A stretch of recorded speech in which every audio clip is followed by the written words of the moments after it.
Não é de hoje que os brasileiros reclamam a todo momento sobre a alta taxação de impostos no país. A população por aqui paga a maior parte da conta, já que o imposto arrecadado pelo governo conta com sua grande parte o imposto sobre o consumo, sobre os produtos, que diretamente e indiretamente atinge a camada mais pobre da população, já que eles são em maioria e consomem itens básicos de sobrevivência humana em massa.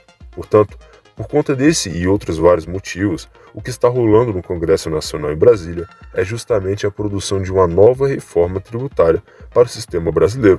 E é isso que veremos no vídeo de hoje. Mas antes, se inscreva no canal para ficar ligado em assuntos como geopolítica, micro e macroeconomia. E sem mais delongas, vamos ao vídeo. O Brasil é um país extremamente controverso quando o assunto é carga tributária. Além dos impostos serem altamente pesados, a complexidade para os empresários entenderem o que realmente tem que ser pago é imensa. Para você ter ideia, em um ranking de 190 países, o Brasil aparece na posição 124 em termos de complexidade tributária. E o que isso significa? Significa que, basicamente, pagar impostos no Brasil, além de ser muito caro, é praticamente um segredo. É muito difícil entender o que é para ser pago realmente. Em um mundo ideal, os impostos deveriam ser cobrados anualmente, e na caso, a empresa de cada empresário chegasse uma carta da Receita Federal detalhando cada centavo com exatidão sobre o que ele deve de impostos ao governo brasileiro, tanto para o município, quanto para o estado, quanto para o governo federal. Mas na realidade, as coisas são bem diferentes. Hoje, o empresário dificilmente tem a certeza da alíquota exata para pagar de imposto. E para fazer o pagamento de suas dívidas, as empresas precisam contratar contadores que dedicam suas vidas a resolverem o incrível nó que é pagar impostos no Brasil. Mas para resolver esse problema, a reforma tributária precisa necessariamente ter uma unificação de vários impostos em um só, o que tornaria muito mais fácil e muito mais barato o pagamento de impostos em terras tupiniquins. Portanto, o que foi sugerido nessa reforma é que parte do texto sugere que irão acabar com o IPI, PIS, COFINS, ISS e ICMS, para que a partir do momento em que for aprovado o texto e colocado em vigor, todos os impostos sejam simplificados e aglomerados em alguns pequenos impostos. Por exemplo, a ideia é criar o IBS, que basicamente é o Imposto sobre Bens e Serviços. Esse novo imposto vai unificar o ISS e o ICMS.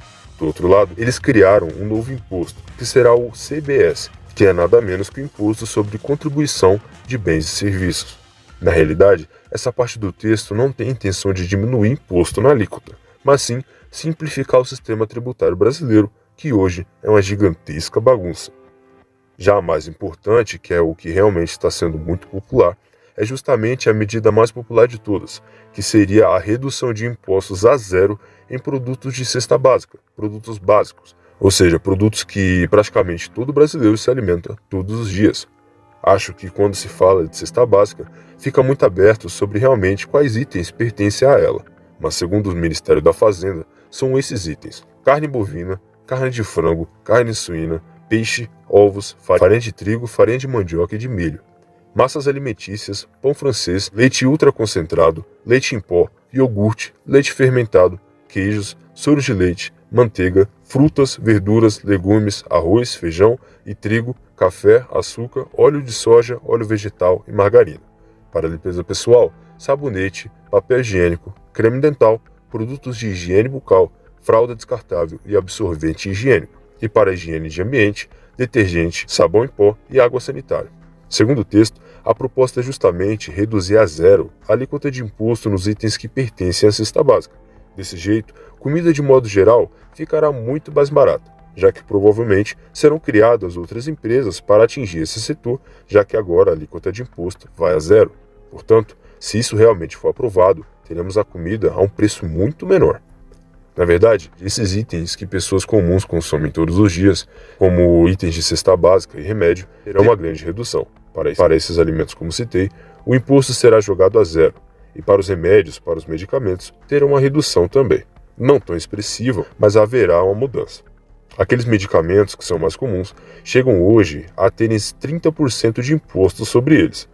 Mas a proposta da mudança é que tenha uma redução de 50% nos impostos, o que basicamente significa que se antes era cobrado em média 30%, agora vai ser cobrado 15%.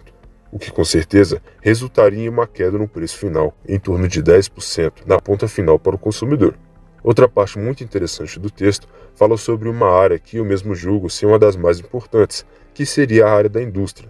Esse setor da economia brasileira nunca foi o nosso forte. Na realidade, a qualidade e preços não tão competitivos, como em outros países, transformam a indústria brasileira em somente uma parte da economia, muito coadjuvante, já que basicamente nós deixamos uma parte tão importante da economia de lado. A proposta promete colocar a indústria para ser protagonista novamente, já que na classe de empregos com menor qualificação, a indústria é a que melhor remunera seus funcionários.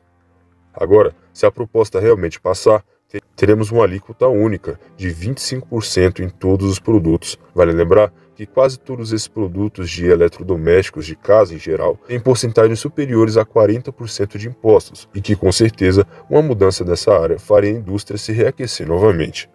Mas existe um detalhe muito importante em todos esses números. O Brasil tem um alto volume de gasto público para sustentar toda a máquina pública e política. Portanto, se houver uma queda na arrecadação, será um desastre, já que o governo não está preparado para reduzir seus gastos. Então, a reforma basicamente vai se tornar uma balança, onde será equilibrado mais impostos para um setor e será retirado de outro setor. Para simplificar, o governo está tentando atingir um equilíbrio que será justo e mais benéfico para as camadas mais pobres da sociedade. E então, essa reforma não serviu para diminuir imposto exatamente, mas sim realocar eles. Agora, por outro lado, o mundo não é só mar de rosas. A reforma, como eu disse anteriormente, ela serve para realocar impostos e deixar as coisas mais justas para a camada com menor renda. Portanto, eles começarão a aumentar a arrecadação de outro setor, certo? O texto dá a entender que o setor mais afetado vai ser o de serviços, que hoje é o que mais gera renda para o PIB depois do agronegócio.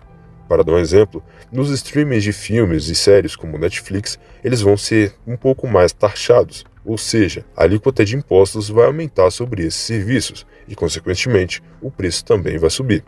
Outro ponto muito interessante também é a taxação de veículos de luxo, como jatinhos e lanchas.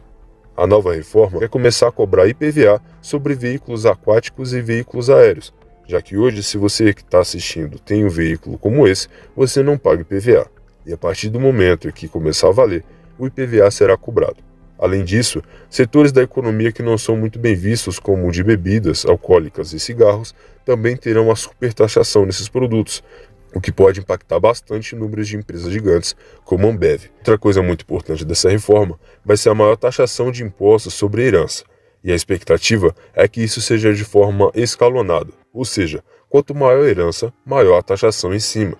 Bem, de forma geral, acredito que até agora parece ser uma reforma benéfica para a economia, pois resolve dores antigas do povo, já que hoje ainda é muito caro comprar alimentos de cesta básica, principalmente para a parte mais pobre da sociedade.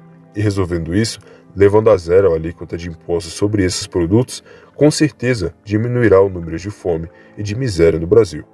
Outro ponto bastante positivo será a simplificação dos impostos, tornando a carga tributária brasileira muito mais simples de entender, aumentando assim o nosso nível de liberdade econômica e atraindo capital estrangeiro para o Brasil, já que o mundo está vendo que estamos arrumando a nossa casa. Mas ainda falta muito para essa reforma ser realmente colocada em vigor. Até lá, com certeza teremos muitas alterações no texto, coisas que irão mudar por pressão popular ou interesse político, e isso é normal.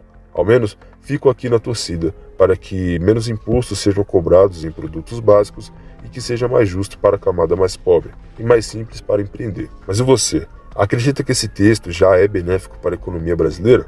Diga sua opinião nos comentários. Muito obrigado por assistir até aqui. Espero que você tenha gostado do vídeo e considere se inscrever no canal. Muito obrigado e até a próxima.